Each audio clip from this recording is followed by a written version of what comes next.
Testing. Whoa, whoa, whoa, whoa, whoa. All right. Hello. Please keep trickling in. Feel free to come in, get food, bring food to watch us. All right. Welcome, everybody. I am Damian Edwards, and this is David Fowler, and we are here to talk about .NET Aspire. .NET Aspire. Who has heard about .NET Aspire? Excellent. Yeah. Who has not heard about it at all? Doesn't know what we're talking about? Okay.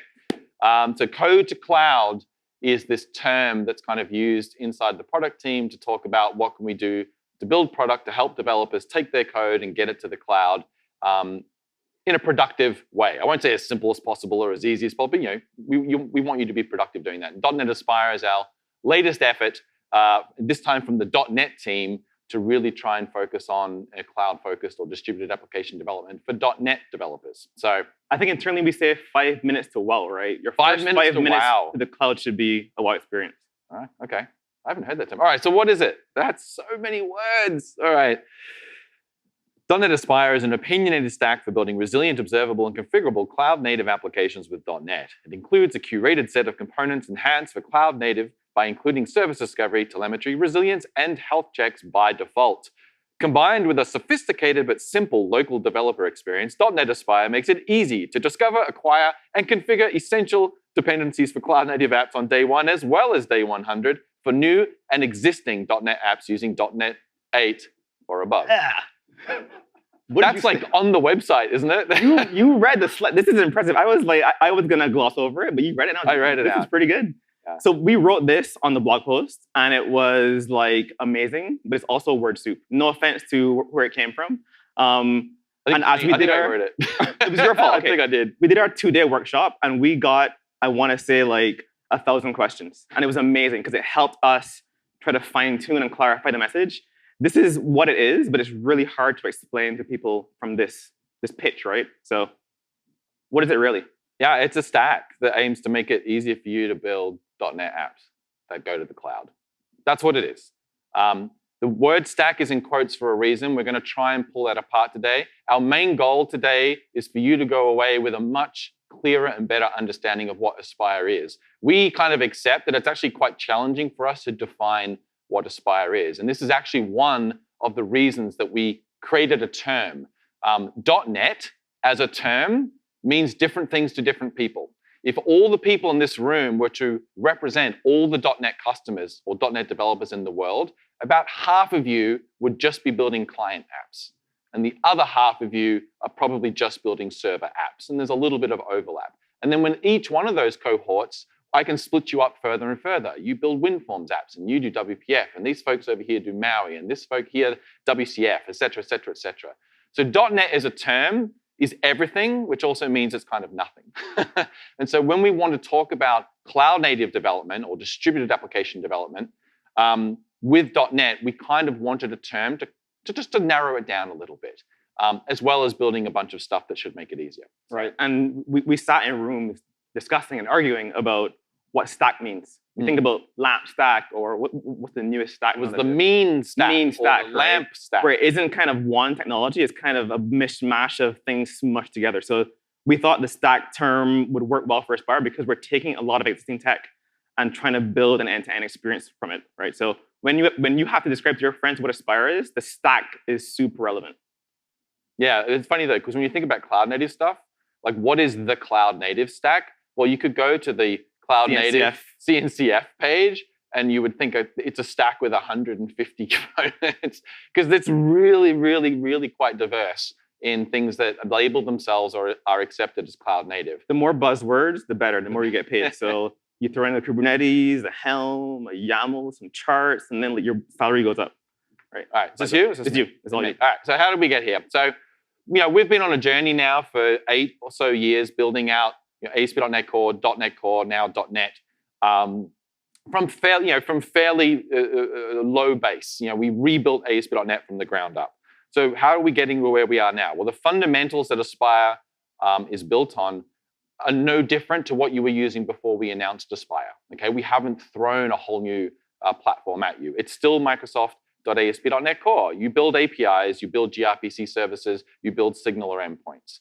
You're still using the extensions class library. So you get the hosting primitives, the configuration, the dependency injection, things like AI HTTP client factory. All that stuff is part of the Aspire stack. Okay, none of that stuff changes.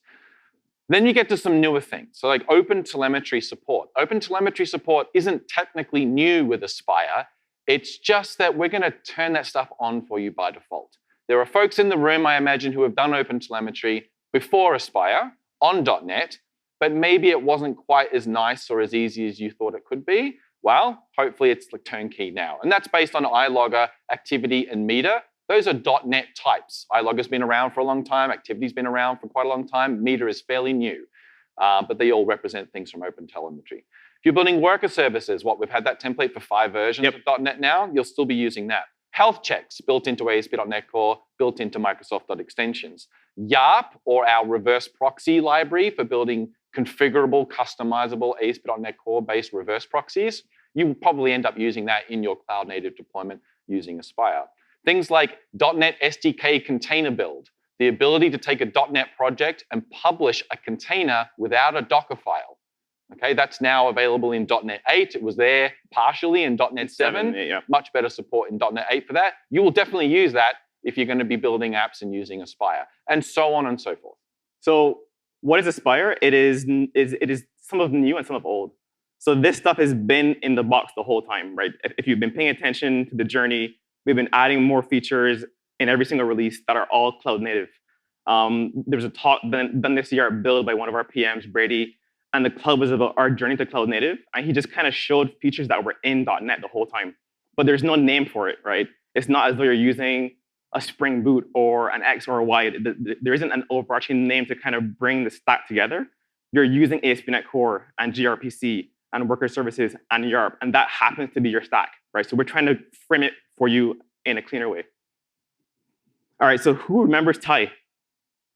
Some of you. Yay, TIE. TIE was an experiment that we built in 2019, pre-pandemic era, where a couple of us got together, me included, and we were trying to simplify building .NET apps on Kubernetes.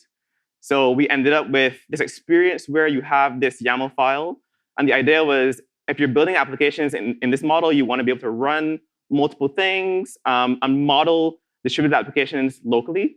And then at the end of that experience of development, you can deploy it to Kubernetes without having to learn all the gunk required to get there, right? That was the original intent.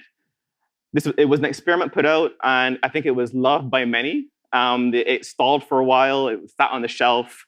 It had a great dashboard for seeing services. It had health checks. It kind of gave you this local cloud experience for your local dev environment. It was our kind of entry into this space in how would we approach solving the dev experience problems, right? It turned out, looking at this space, everyone focuses on making the cloud smaller, taking Kubernetes, this big thing made for like distributed systems, and trying to shrink it. Minikube, K3s, but the experience is always super rough. So we came at it from the angle of, what if you're starting from a local machine and you want to get to Kubernetes, right? And that was what TIE was about. So what we learned from TIE, we had surveys in the product. People loved it for local dev. It was used for local dev primarily. So one of the big gaps as a result of the TIE experiment was, okay, people seem to have this gap in the experience for building these kind of apps in local dev. I want to have an app that has a cache, a worker, a queue. How do I quickly get into a place where I can run it and test things, right? I don't want to have to deploy to a cloud or to Kubernetes to even see errors and get logs and stuff. So this was impetus for what we did in Aspire as well. I think it's fair to say that with Project TIE, it was developer first, very much developer-centric, exactly. And that has carried on. And the part that resonated was the part that developers deal with. We understand that in the end-to-end world of cloud-native development, there are often teams or roles dedicated not to the development, DevOps and site reliability engineers and all those type of things. And there are lots of tools and systems built for those folks. And anything that you need to adopt into the end-to-end for your solution will need to integrate with potentially an environment like that. But we very much were focused on how can we improve the developer experience for these folks. Yeah, and you may be asking about, in your head, if you haven't seen TIE, why not use Docker Compose, right? I'm probably in containers. I'm like very modern. We found a lot of engineers who wanted to just run a front end and a back end, or a front end, a worker, and a queue. Didn't want to have a database. And a database. Or Redis, Didn't want to have to jump over the hurdle of learning how to build a container for your application just to see it running in two places, right? And it's not to say that that isn't beneficial in the long run, but it's about progressive disclosure. So you start off no containers, and you can add it if you want to. If you want to. So Tai was about making the on-ramp super smooth, right? From local dev to containers to Kubernetes to cloud as a progression, right? All right, so the other part of this was a big part of .NET 8 came from an internal team that was building apps at Microsoft, the Teams team, what we call them, the Teams backend team.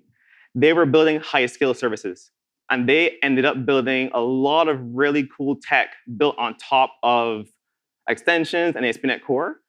And so one of my jobs was to help internal teams migrate from framework to core. So I had been seeing kind of these libraries pop up in the company over and over. And they had built it in a really, really clean way on top of our stack. And there were two kinds of libraries. One that were kind of like filling in gaps for things we didn't have, log redaction, resiliency, log filtering, and we were trying to figure out how do we take these internal innovations and expose it for everyone in the third-party world of .NET. So a lot of the work that we shipped in the extensions namespace in 8, resiliency and log redaction and those features, all came from the Teams team. Thank you, Teams team. And they also built these things that we coined glue libraries that don't themselves expose their own APIs, but they just glue end things together. So Redis normally just has the low-level APIs to talk to Redis. What if you want health checks and telemetry and configuration? You take 5 libraries and you do this in every single app. So they had a pattern for taking libraries and making them cloud-ready by adding a bunch of things to them: configuration, retries, DI integration. So those were kind of the two high-level things we saw as we watched these teams build services internally. So we said, okay, given this recipe, we have our stuff, our fundamentals, we have Tai as an experience, and then we have this first-party team building these extra glue libraries. Can we take all this stuff, put it into a stew, and then do the big give it a name, right? And then build something really cool, right? We have all these pieces of Legos. Yeah. So the other thing we did is we talked to customers. So obviously we learned a lot from our first party. We learned a lot from the Tai experiment, but we also went out and did customer development. And the big message that we got back was, you know what? You've got all the Lego bricks. We love that you provide all the Lego bricks. And when we say you, we don't just mean Microsoft. We mean the .NET ecosystem, right? I can choose .NET and I can get bricks from everywhere. What I don't quite understand is how to build the kit. There are no instructions. And so we really sort of took that to heart and said that was yet another reason why if we create a name, if we create a thing that is more opinionated about how things should fit together to help you get from zero to go a lot quicker, we think we might get some traction there. To go? Not go. Not to get to go? Kidding. Oh my gosh, that was kidding. A poor phrasing. Then not to go to .NET, to C#. All right, so how do we put it all together?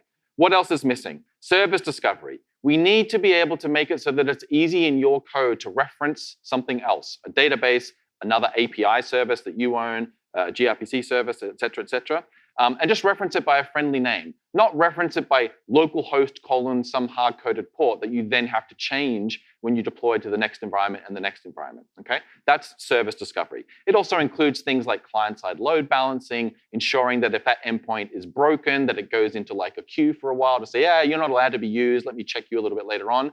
That's all under that service discovery banner. High-quality client libraries. So this is part of that second category of libraries that Fowler talked about. You want them available in the DI container because it's ASP.NET Core. We have DI, you get lifetime, you get integration with configuration and the options system, you get integration with logging. We want them to be resilient, right? You want to be able to get the thing out of DI, and when you use it, you want to know it's going to work. And if it doesn't work, you want patterns built in so that let me back off for a little bit and then try again automatically. You know what? I've had too many failures in the last 10 seconds. Let me flip a circuit breaker so that when the next person tries, it just fails really quickly, right? Failing fast in distributed systems is a very important thing. As a fun anecdote, when I spoke to the VP of Teams, of engineering for Teams, they told me that several of their absolute failures happen from misconfigured HTTP clients. Our defaults in the .NET BCL have timeouts set to infinite. That's because we don't know if you're in a client app, a server app, a Blazor app, a front-end app. So when you want to configure something for cloud defaults, you're way more aggressive if you're assuming some default. So one of the big things we want to do is assuming that you're going to be cloud native, what would you change in our default BCL to like change defaults, right? Yeah, imagine we had a cloud BCL. What would the defaults look like, right? Obviously, we want this to be observable. Observability in cloud or distributed systems is massively important. You need to know what's going on while the system is running. Logs, traces, metrics, and health are the 4 things that we usually use to do so. We want that stuff in there by default. And obviously, we want this thing to be testable. It's no good regressing the ability to test stuff before you deploy it. We need project templates to put it all together because our customers expect that, again, as part of getting from 0 to hero really quickly. And then there's instructions for how to put those Lego pieces together. One fun fact about the templates, we spent so long trying to figure out if we want to have templates. Because if you think about every single new ASP.NET Core application, I think by now we have like 20 different. 20, we have a lot of templates. 15 templates. Yeah. We want new ones for Aspire for every combination. So, no.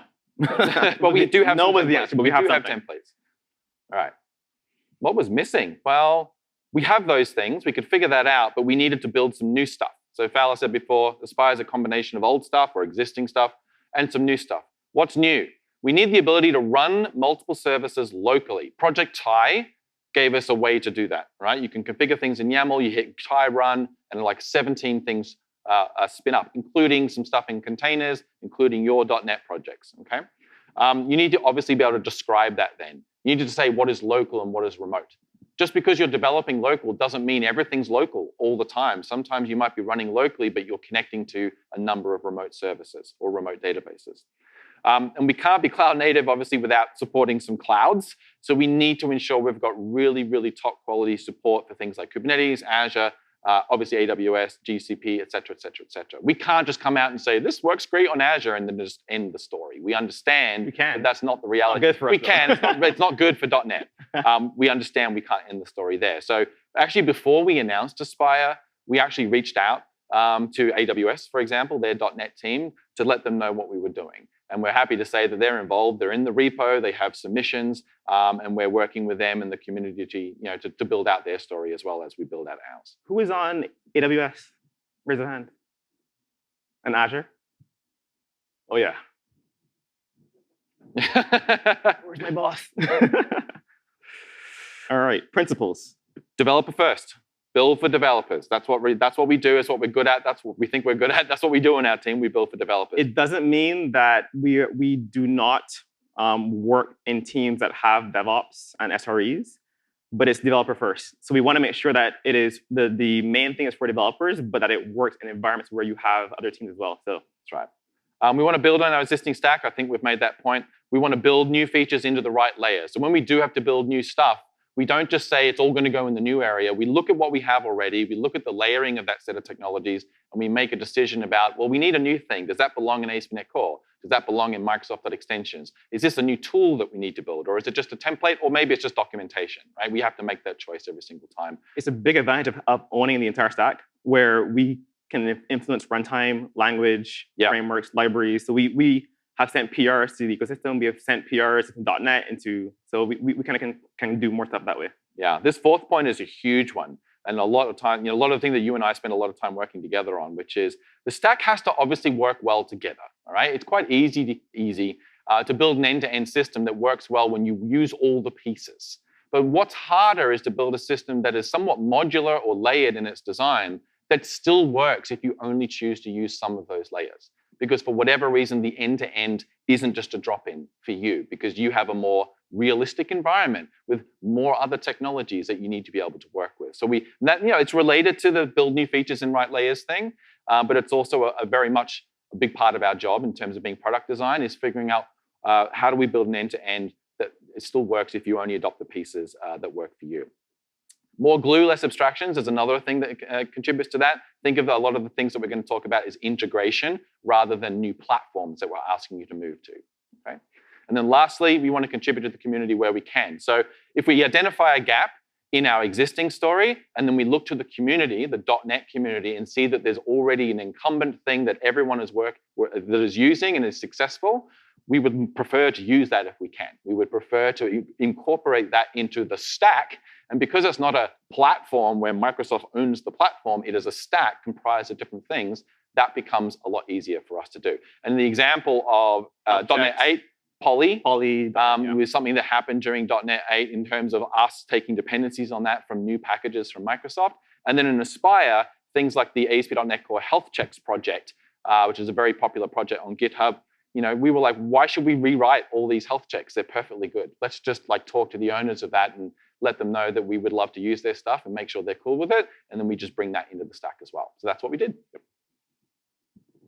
All right, fancy slide. Putting it all together. Let's do it. Put it all together. So this is the stack.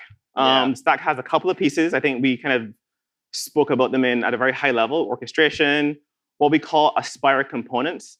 They're NuGet packages that live in your app, and they glue things together. They glue together telemetry, configuration, DI availability, health checks. They're not new abstractions. We got a lot of questions yesterday about, can I deploy and ignore Aspire? And I think that question comes from a place of seeing demos that made the end-to-end look like it's coupled. And you can if you want to, but you have to replicate what it does, right? And it isn't magic, it's just glue. For discovery, so we built a whole new subsystem that lets you plug into HTTP client and use friendly names to describe talking to the API in the backend called API versus calling it localhost dot blah blah blah blah some port. Templates, because I think the file new experience in .NET is a staple, and we must have a template, so it helps you find things. It helps newcomers find a center of gravity. And then the dashboard, which turned out to be one of the things that we knew was going to be good, but it turned out to be super good, and everyone wants it. iCandy is very nice. Turns out, when you show people visual things as part of the development experience when they're a developer, and it lets them see what's going on in their app, they like it. People like iCandy. So they do. So. The first internal demo of Aspire, the dashboard pops up, and then people saw it, and they were like, I want that. And then we did it again, and it happened again. And the fourth time it happened, we said, OK, we need to figure out think more about this. What this thing becomes, because it seems to be a central point that kind of makes the experience come together. Yeah. Right. All right. So let's see some code. We're going to do a very different demo. We spent a lot of time talking about what to show. If you watch our .NET Conf keynote, we kind of show a very keynote-style demo where it's like, oh, really beautiful end-to-end. I think here, I want to make sure you understand the pieces. So I'm going to start in a way that you wouldn't typically start, right? There's a brand new template that I'm going to create from scratch again. In Aspire Preview 3, this is using Visual Studio Preview. So Preview 3 is out today. Is out today. Should let you know that. .NET Aspire Preview 3 launched today. Get it now, it's free. American time, which was actually Tuesday. But anyway, it's out today. Tuesday morning, yeah. And you need to use Visual Studio Preview, which is a new preview edition out today as well. So use those two together. If you want the support in VS, if you're not on Windows, you can go to the command line and install the workload. So there's a feature, if you don't know, if you've never used Mavi or Blazor, you do .NET workload. Is it .NET workload? Update first, and then workload install Aspire. And I have this thing called the Aspire workload. It's installed. Right, so read the blog, it'll teach you how to do it. Yeah, read the blog post. And I'm going to make a brand new app host project. This is one of the centerpieces of Aspire. It is the orchestration project. I want to start with it because it is the central point, and I want to kind of focus on grokking what it is, right, for you guys. So new project, give it a name, .NET 8, and you get this program CS with a builder. It looks familiar. It looks like a web application, but it's not web. It's distributed. We spent a lot of time trying to figure out, should it be distributed? Should it be a multi-project application? This name felt the best thus far, at least. Give us feedback on the name. It was Cloud App. We had Aspire App. We had. I chose distributed application. I thought that was a good name. So I have a builder, and it has build.run. It looks very typical of .NET, right? Builder has services. Right? Not new. It has resources. If I run this as is, do you get anything if you run this? I mean, actually, I don't know what happens if you run this. Is the first time you see it, huh? I wrote the template. I made the template. He's never used it. Actually run it. Doesn't test his own work. It's empty. Why would I run it? So it starts up. Okay. Oh, I get a dashboard. People love the dashboard. Oh, iCandy. Resources, logs, but I have nothing to show, right? This is empty. There are no resources. It's very boring. So. Right, but this is the overall dashboard. So the app host project has nothing in it, and I get a dashboard. The app host is the orchestration process. So what's happening is your app post boots up, and it boots up this thing called DCP. That's our orchestrator. We talk to the DCP and say, like, add this container, add this process, and also add a dashboard. Dashboard boots up, and you get this view of resources. So I'm going to start small by adding a container. Let's add a cache. Let's just add Redis. We'll add Redis. Call it cache. This is called a resource. A resource, if you've ever done any like cloud development or any like infrastructure as code, you kind of define a resource to be provisioned. That's the idea. So if you're like from Azure or AWS, you can define an SQS resource for the cube in Amazon, or you can define a service bus resource or namespace in Azure as a resource. The same model applies to the app posts, but they're all for local dev. So you could think of this as like a local dev mini cloud just manager, this right? app, right? So I added Redis. That's code-based. Yep. I add Redis. Launch again. Faster this time. Oh, that was Now I great. have a cache, right? It's a container type. Name is cache. State is running. All good. And I can view logs. So I have this kind of one-stop shop to kind of like look at all the things running in my system. These don't work yet, right? But this is just a super basic app. I didn't have to build containers. I didn't have to configure Docker, pass in arguments. One of the benefits of using code is we get to build abstractions.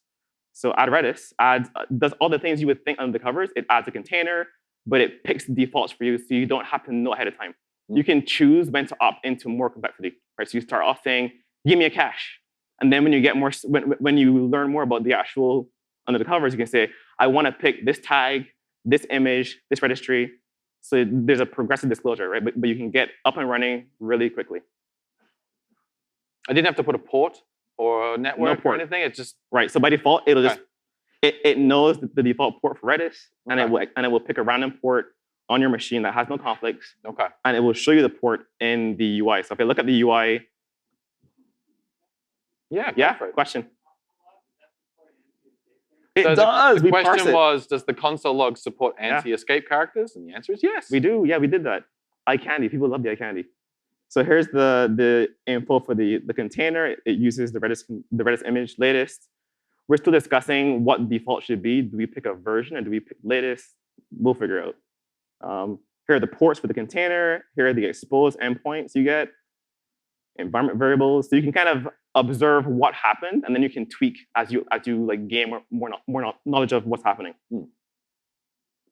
All right, let's add something more interesting. Let's add a project. All right, so I'm going to add a project to my application. A normal ASP.NET Core empty. By the way, the empty template is the best template. We actually call it the Fowler template. The best template. Because he's the guardian of the empty template. Like, I stopped. If you want to put anything in the empty template, you have to get it approved by Fowler. But because it's empty, the answer is always no. So I stopped every release. Someone goes, "We have to add." I'm like, no. Don't touch it. So is it compiling? Yes, it's compiling. Okay, so we have now a this is just not being nice, but I have an empty application, empty API, very boring, right? And my app host. So I can do this. I can say builder.add project. Actually, let me add a reference first. I'm going to add a reference from this project here. There's tooling to automate all this stuff in VS, but I want to show you the nuts and bolts. Right. So this is not the experience you will get if you look at the blogs or the docs. They keep you on the guided path. This is like the super rough 101. Here's what's happening under the scenes talk. So I added a project reference. What we do under the covers is the app host will co-generate a project's type. So now I can reference this application by type. This only exists as a helper, so you don't have to hard code paths from the app host to the actual project. Okay. So I want to say I'm going to builder.add project, projects.application. I'm going to call it API. Simple enough, right? As a C# dev, you should understand kind of what this means. I want to add this project. I point to it by type, and which happens to be synthetic. It's a fake type, right? It's not a real type. And I can run this now. See again. So you should be getting a feel for what the app host is. It's a thing that can launch more things. For projects, we read the launch settings. Does everyone know what the launch profile is? This like this file under your project. You should have this properties that declares different profiles for how to launch. This is the .NET 6 one. It's all messed up anyway. It'll be fine. We'll survive. It's it tells you what to run. It tells you the environment variables. It tells you the addresses to listen on. And we read that, and we expose that in the dashboard. So the dashboard has intrinsic knowledge of like projects, containers, executables, etc. I can launch this, and now I can see the same application, hello world, right? Why would I want to do this for one project? Maybe you wouldn't, right? So let's instead add a database. Best database in the world? Postgres. Oh, whoops. They're SQLite. They're watching. They're MySQL. watching. Access. Jesus. Nice. Fox Pro. Oh, that's contentious. So I added Postgres, and I added a database on top of Postgres, right? It's the best one. You should send us a PR. We'll add Excel as a database. It's the best one. So I'm going to run this first so you can get a sense of what it is. Does anyone here off the top of their head know the format for connection strings for every database? Does anyone just go to connectionstrings.com and look at That site is so old. So now I have a container running with Postgres, right? And I have my API running. But I have to connect them both. I have to tell the API to point to the Postgres to connect to it, right? So because we're in C#, we get to use types. It's super nice. I can just do with reference, and Copilot is trying to help me, but it doesn't know what this thing is. It's telling us we should have named it with references from. That's not, I mean, okay. Review feedback. So now I'm saying add a project and reference the database. What does that do? Well, read this huge document that I spent a long time writing. If you don't read it, I'll point you to everything. But since we're going to talk, I'll just show you what happens in the dashboard. So if I look at the details and scroll to environment variables, you will see this entry. And if you know ASP.NET Core, if ASP.NET Core's config system, double underscore means config separator. So we're saying under that section, the DB entry is this randomly generated string with a port and a password. So it knows the port that was launched for Postgres. It knows the password, and it can just shove that into the environment variables so it can run locally, right? So I didn't have to I think one of the big things is keeping you in context. You didn't have to run things from the command line on the console, then copy and paste things from a UI, and then stick it into this thing. You're kind of just in the code, and it's keeping you in context, in flow, right? So now I'm going to go to my app, and I can actually consume what's called the Aspire component, the glue library that kind of pulls things together. If I remember the name of this thing, you didn't help me, right? Oh, you're going to do this manually, aren't you? Yeah, of course. There is a menu to add. Oh, wait, no, you're right. You should use the Aspire component menu. Let me show the fancy menu. So we have this fancy tool that Damian thought up. You can judge him for this menu. Add Aspire component. Wait, .NET Aspire. Is it here? Up. Oh, there it is. You need to add the icon to it. Yeah. Look, you wouldn't believe how long he spent trying to get these icons to be. I had to contact every company. It's a real thing. Approval to use it. I'm not joking. So this is the wrong version. Why is it 9? Oh, it's showing the 9. Anyway. Because your package source must be... It's NuGet. Oh. It's because they released both. Oh, ooh, wait. Anyway, this is good. So Aspire components, what they are a curated set of NuGet packages that we build on top of lower level client libraries that are on NuGet that glue stuff together. So the goal is to make it easy for you to find these components so you don't have to scour NuGet, right? So you're on NuGet and you're like, I want to talk to Postgres. And you kind of have to type in Postgres, and that's easier because I think there's only one big incumbent library, right? in .NET. But imagine there were 12. Which one do you use? Which one do you pick? How good are they? So part of the idea here was can we curate a set of packages to help you get started quicker, right? To land you in the pit of success. So I'm going to use Aspire Entity Framework, Aspire MPG SQL Entity Framework, Postgres SQL. This version is not right. I want the other one. There you go. Reversion. So that name, just if it's not clear, that is the name of the MPG SQL Entity Framework core package. It is nbgsql.entity framework call.postgresql, we just put aspire dot in front of it. So that's the naming scheme we use. We take the package, the primary package we're Give it integrating, flair. and we put aspire dot on front to say this is the aspirified version of that. Is that the right word? Aspirified? Aspirified? I think so. Aspirified? Aspirated? Oh, it's not aspirated. That sounds like it was dying. And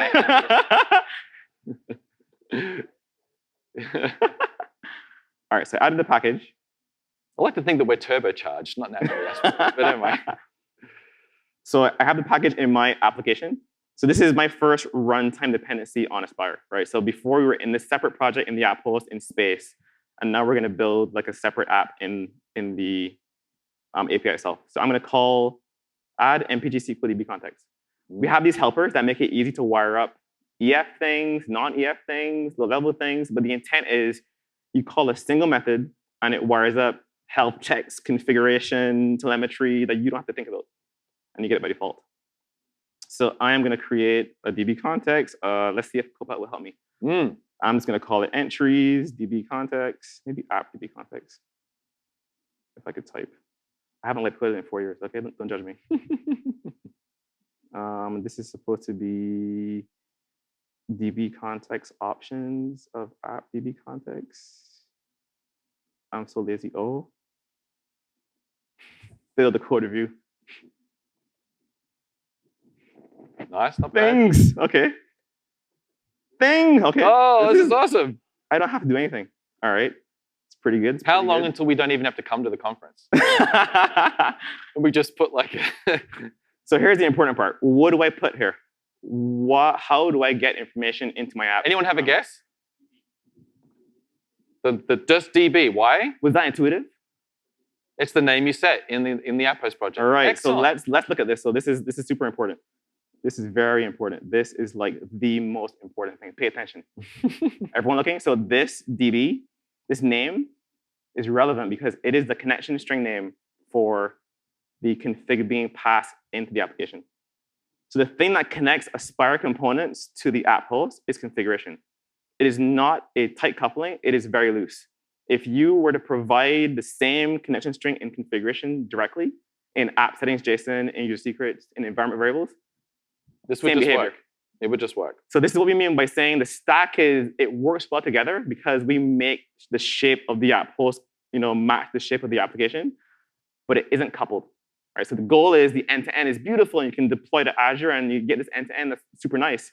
But if you want to use just the component because you can't take advantage of this in development, then you can do that, right? Right. Yeah. It's not like you have to, type coupling. If you've ever had to unit test something and create a mock, right? It's quite involved. There are whole expensive libraries in order to do those type of things in terms of the amount of work involved. These are coupled by configuration values. And those are just strings.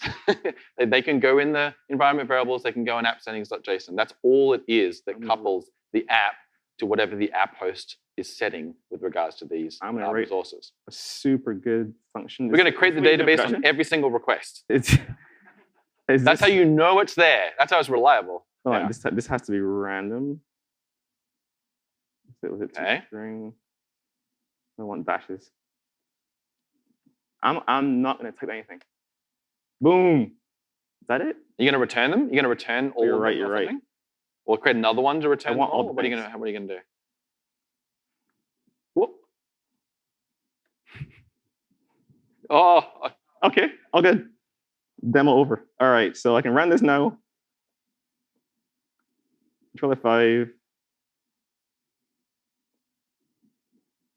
Did it die? No. It just needed to. All right. DB server's running. I have my app running. Configuration runs. Look at that. Woo. Hell yeah. All right. All right. The next part is the thing we call service default. So how do we get things like telemetry working by default, right? So normally you would have to go read about OpenTelemetry, go figure out how to turn it on, go figure out what to turn on specifically, how to configure that. How do we make that turnkey, right? So remember I said this isn't your default experience for Aspire. You would get this by default.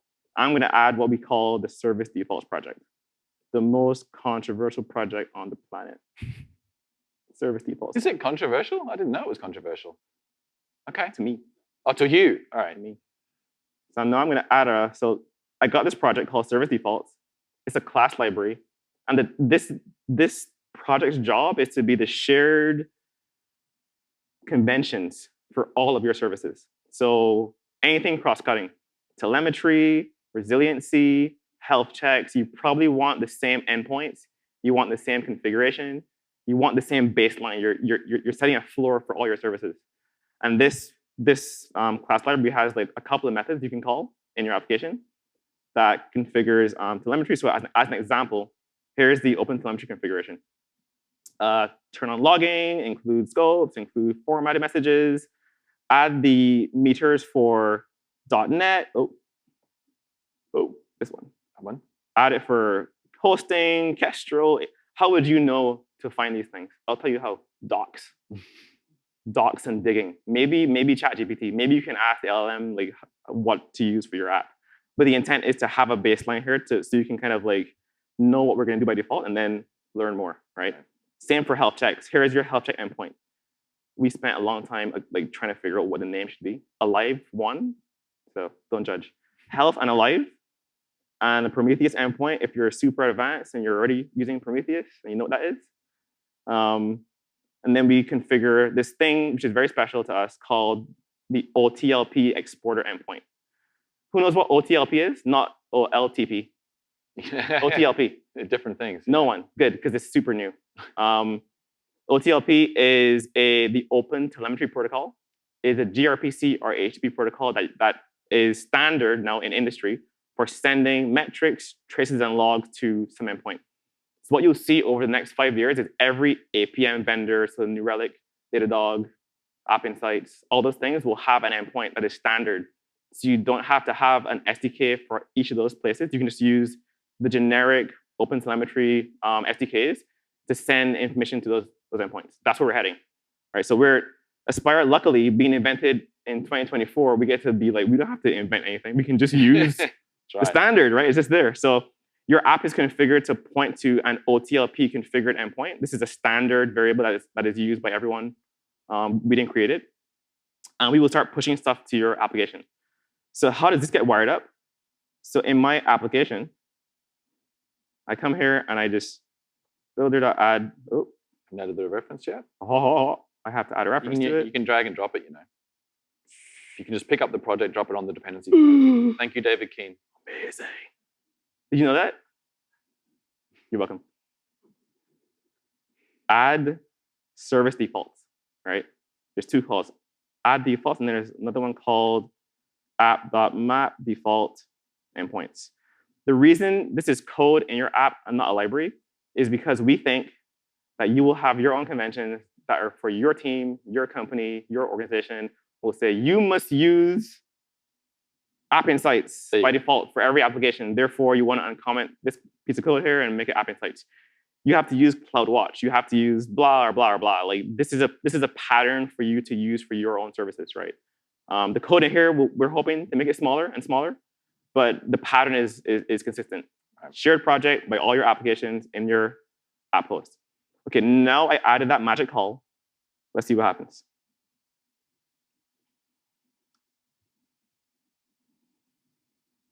I'm gonna hit my super efficient site. All right, 5 times. And now I can go to logs and see not just console, but logs that are structured, right? I can see every query.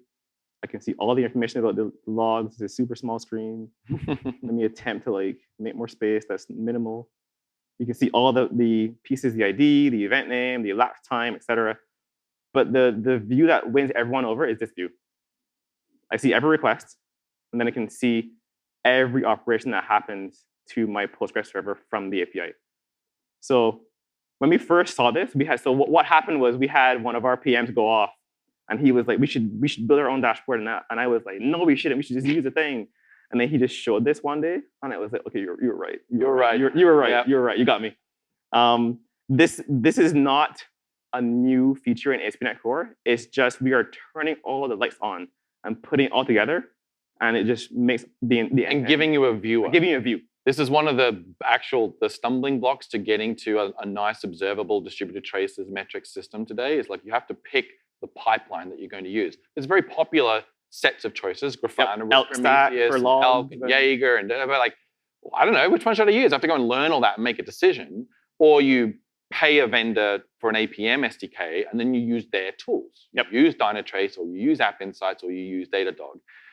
The whole point of OpenTelemetry is that everyone speaks the same language, it's all open, you agree on the standard things, but there isn't a standard viewer for OpenTelemetry. So for local dev, we made one. This just speaks OpenTelemetry.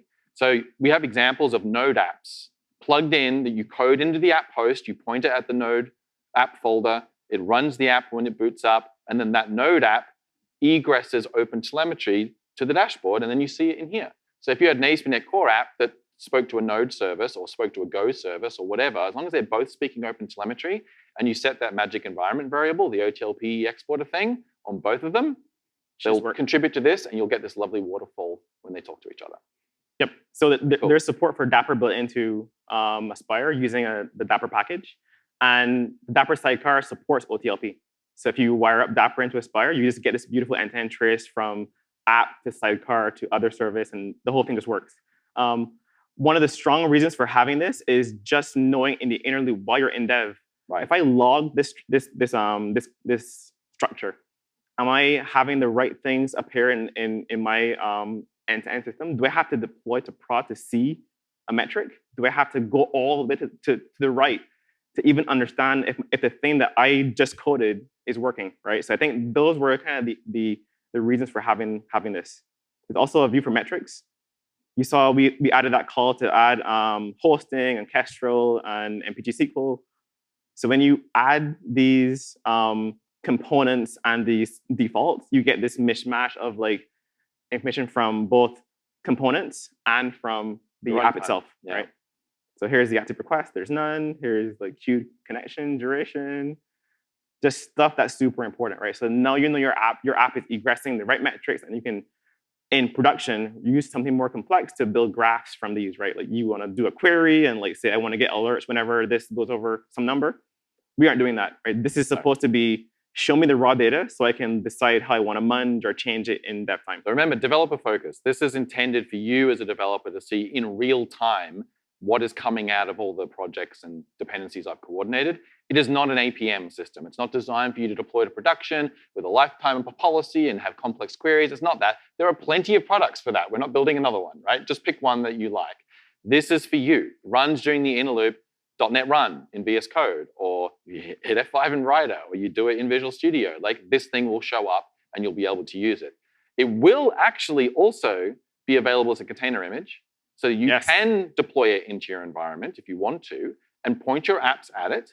And that way you can see in real time what your apps are doing. All the data is just in memory. It's never going to go and get stored anywhere for you to query. It just sits there in memory, and you use the dashboard to look at it. But then say you deploy a new version, and you just that first 30 seconds after you deploy a new version, you just want to make sure things are working. I don't want to wait for like ingress lag on my full APM system to figure out if I've got a misconfiguration. I just want to like see, like right there, right now. That's what this is for, okay? In the workshop yesterday, I deployed to Azure on this internet. It worked well, and it didn't work. And I spent so much time clicking around, just trying to figure out where my logs were, right? So I think this dashboard is to give you the experience of, I just deployed to some environment, and I want to know what the state is. I want to know if it deployed. I want to know if it's red or green. Show me the log, show me the information. So I think it's that level. It's not full APM where you're authoring queries to do detection on like things that happen over a week, right? This is your just-in-time view of diagnostics. So we don't have much time. With 10 minutes left, I'm going to do a backend. Go for it. And then deployment. Yep. Can we get it done? Okay, let's see. See if we can get something I'm going to add a new best project, empty project. And this will be backend, right? And I will, this is .NET 6. I had. Oh, that's interesting. I have no idea why you're getting only .NET 6. But it's working, so just let's ignore it. I'm surprised. Oh my gosh, who broke my computer? Give you one guess. It. Boom. All right, let's pretend you didn't see that and just working. It's on camera though. And because it was the empty project, that's the only thing you had to change. It's so nice. All right, so now we're going to call a back end from our front end, right? Very simple. Imagine I had a Blazor front end and a back end somewhere. That's the idea. And this is going to be super basic. Hello world, like to just make sure it's not fake, right? So normally I would come here and I would do something like let's add an endpoint. Can I figure out? Call the back end. Yep. So that's what. So normally you would get an HTTP client from the client factory, and you would put in the IP address somewhere, and then you would inject the variable. Actually, normally you would probably have a config entry in config. You would read that config entry, put it in the URL section. Let's do that, but like in the Aspire way. So the first thing we're going to do is orchestrate this project, so Aspire knows about it. Is that even a verb? Orchestrate should be right. I'm pretty sure that's a verb. No, close.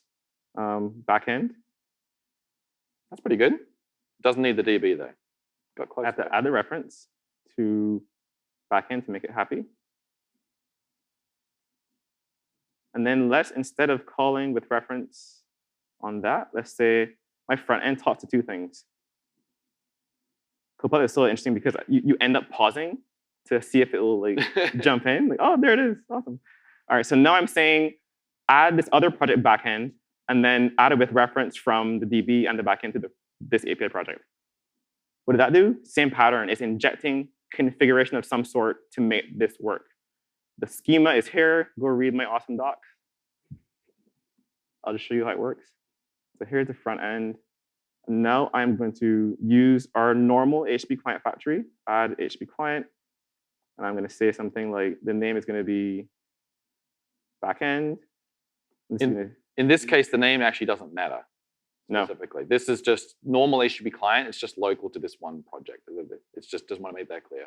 I should probably do this then. You just call it whatever you want. You could create a typed one if you wanted to. Yeah. That's too much work. Sure. And the client, I want to create the client with the right name. All right. And then client get async is pass in / get string async response. Perfect. So this is the interesting part. What do I put here?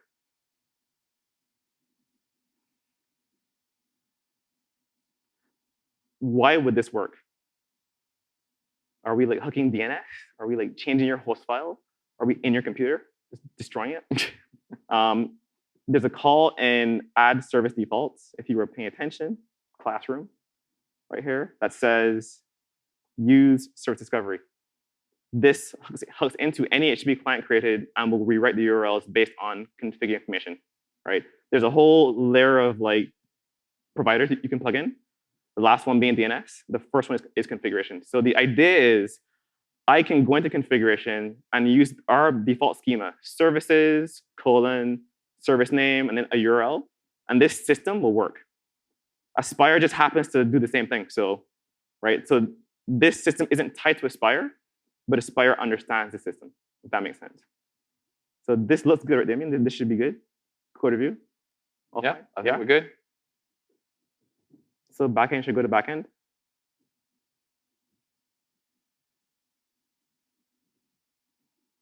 All right, API. Did you create a front end endpoint? You did, right? Separate one? Yes, call backend. So there's a front end, there's a backend. If I hit back. Oh, look at that. Right? So I hit front end, back end. And if I look in the traces, it should show me. Oh, wait, hold on. Did you call service defaults? I did not. So if you'd used the Visual Studio tooling, it was done at 6. It was done at 6 for some reason. It was not. I got to figure out when my version is off. So there we go. Let's do this. Add service defaults. Let's stick this. Remember, the service defaults is where OpenTelemetry is configured. If you don't configure OpenTelemetry in the project, it can't contribute to tracing. There. Right. Right. That's database backend. If I look in traces now, I should see. There we go. API backend. Yeah. End-to-end tracing working. So this pattern should just work for anything. That's the app host. That's the model. I got 5 minutes. Should I try to deploy? All right. So Then the question comes, what happens when I want to go somewhere else? I'm coding, I'm super happy, the experience is amazing because it is. What do you do afterwards, right? So we have this concept of a manifest. And the manifest is what gets outputted from the app host when you want to take this model and have it land somewhere else. You could think of it like a compiler. We are producing this intermediate format, this IL format, that then something else takes and turns into a concrete instantiation in some cloud. So we have this tool called the Azure Developer CLI. Has anyone used this tool? There's AZ, which is the Azure CLI, and there's AZD, the Azure Developer CLI. Has anyone ever heard of it? Amazing. A few of you. Few people. A few of you. You work here. You all work for Microsoft. You don't count. No. Oh, okay. Aha, okay. Excellent. You should go to this talk and learn about it. So I am going to use the Azure Developer CLI, which apparently no one has seen. Azure Developer CLI, AZD. Okay. I run init. Hopefully this is fast this time. And it will scan my projects looking for the app hosts. And it will say magically, hopefully in less than 4 minutes, you have a perfect. Nice. There's your app host project. It found it, right? It understands Aspire projects. Its job is to figure out how to translate the Aspire group into Azure group, right? By default, it will go to Azure Container App. That's our default landing place. I want to expose the API because that has the front end. That has the front end, yeah. Right? All right, my environment is NDC talk. Don't fail. That's part too long. I'll just call it don't fail. All right, for good luck. And then I will magically, like every demo we do at Microsoft, do a single command and just have magic happen. Don't ask me any questions about this. So what is it doing right now? Oh, you got to do more stuff? I got to pick subscriptions that I'll get complaints about because I've been pushing so much stuff and not cleaning it up. Don't do the US. I'm going to push to Australia. So East, down the road. Okay, easy. Okay, perfect. So I chose those things. I'm doing a deployment to Azure.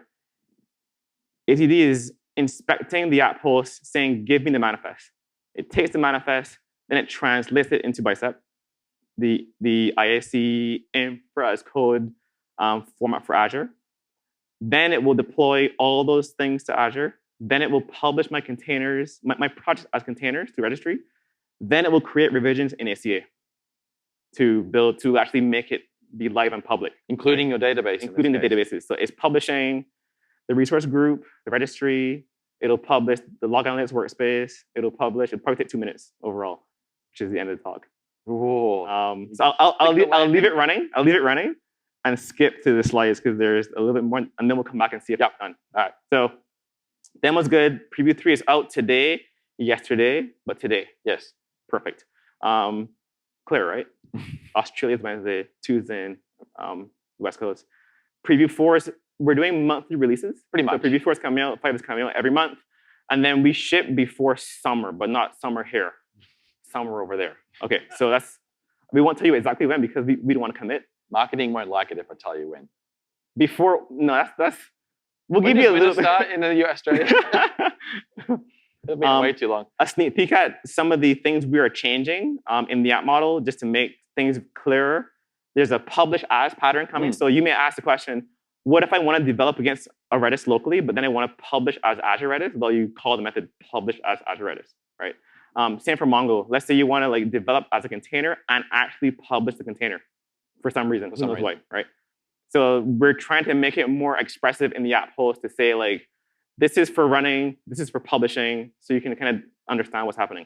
Does that make sense? Everyone understand that split between run as this locally but publish as this? That you're happy. I am happy because that's my idea. If it did.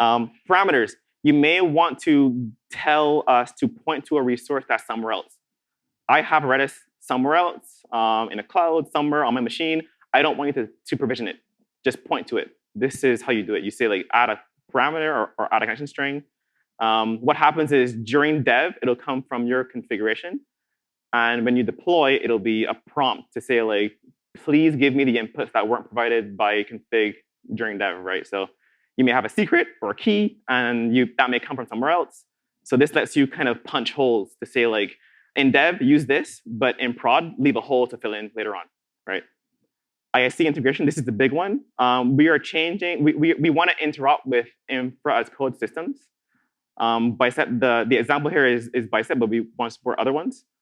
Time is running out. I got 10 seconds, or I have time left. Anyway, Just I'll hold keep that going. back. I just want to see you stick the landing. I want to see you stick the landing. Resource group is this is a Bicep snippet. The idea is that you can grab an arbitrary piece of Bicep if you want to develop against that resource. So you can say, given this resource group, given this piece of Bicep, put it in the app model, provision it in the cloud, and give me a reference to the objects that came out of it, right? And then when you publish, the same thing will get deployed. And then Amazon has a pull request doing the exact same model, but for cloud formation. So the idea is that this pattern works across multiple clouds as well. And we are done. Let's see if it deployed to Azure. Here is the learn more. So it's almost done. So we got the going. So close. Publishing container. This is Australian internet. No offense. No offense. No. So it provisioned all the prereqs in 3 minutes, and now we're just deploying your app, right? I think time is up. The time is up. Are we done? So thank you very much. But if you want to wait and see if he breaks his neck or if he sticks the landing. Come on. It's close. The one issue is it doesn't happen in parallel. That's the thing that has to get fixed. And you have two apps, two projects to be provisioned. So, but this is like no prep. I didn't pre-prepare an Azure environment. This is literally doing the entire thing like from scratch. I don't know how long it's going to take. It should be fairly quick. Here's more information about. Yeah, bring that up. Will it even work though? Why wouldn't it work? Blow up because of the container-based image. Is it public today? 802? Depends what version of the SDK you're using. Oh no. Pretend it worked on the. Totally would work. Everyone is clap. Just let's fake it. You could just copy that URL right here and then just hit that later on. And then you know whether it succeeded or not. I bet it failed. I don't want to jinx it. So are you still using the preview SDK? Then it probably won't work. Oh no. Yeah. Question?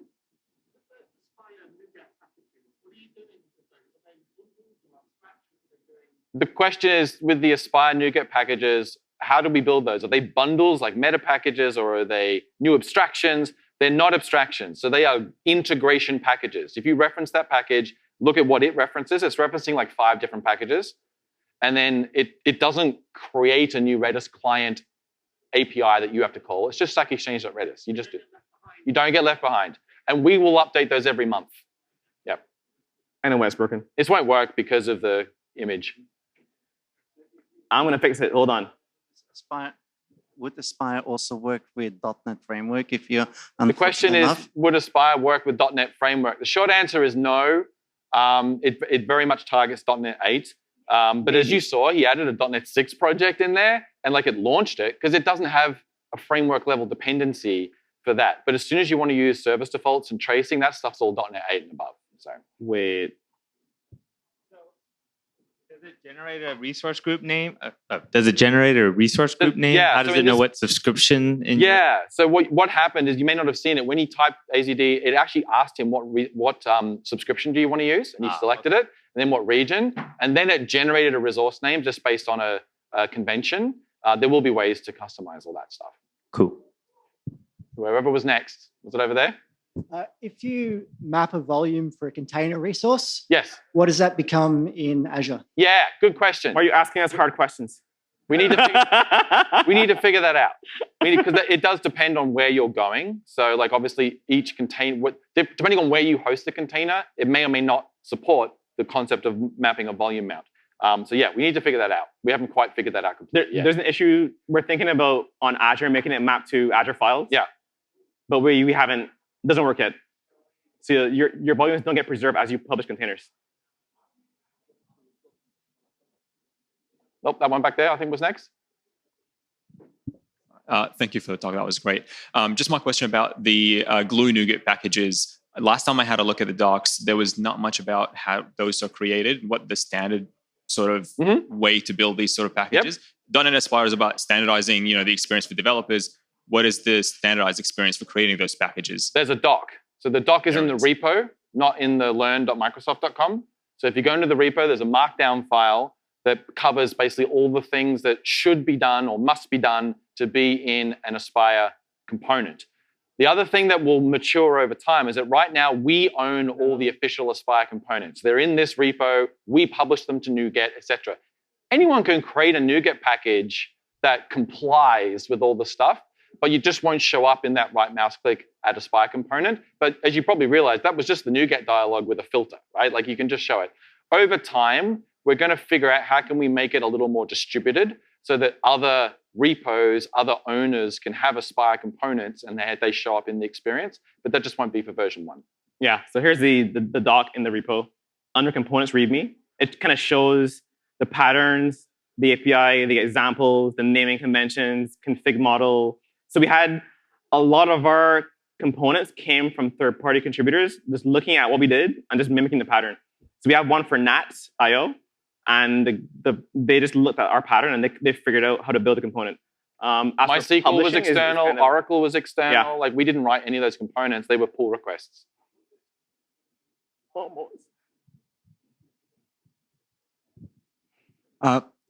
Given the focus on local development, is there any chance of it supporting on machine emulators like Azure and so on? It does. It actually supports that. I didn't show it, but it does. Per resource, if that resource type has a logical emulator to use, so far we've added support for those things. The other thing we didn't show is we support logical like dev extension. So with Postgres, you can add pgadmin. With Redis, you can add Redis commander. And then we will automatically wire it up. And so when you F5, you get all that stuff running in the local stuff. Hey, well done. You just needed 6 minutes more. Well done. That's very good. Not Bank of America, what? Do you have any plans, or what are the plans for integrating this deployment model with like GitHub Actions or other CI/CD systems? Yep, so the question was about integrating with CI/CD type systems. So the actual deployment, as you probably saw, was handled by a deployment tool that we don't own. It was owned by AZD. You could use a different deploy. I'm hoping Octopus Deploy will build support for this manifest, et cetera. Instead, Amazon is working on it for their stuff. Right. There's an open source one called Aspirate, which is for Kubernetes and Docker Compose, reads our manifest and then produces Kubernetes stuff. And so each one of those tools would be responsible for outputting like a templated GitHub workflow file or an ASDO pipeline, if that's what you want. I think we're actually planning on doing that for AZD. Yeah. So there will be a way to say, hey, can you like scaffold out for me like a starter GitHub workflow based on what you know about my project, and then you go from there. Cool. Thanks again, everyone. Thanks, everyone.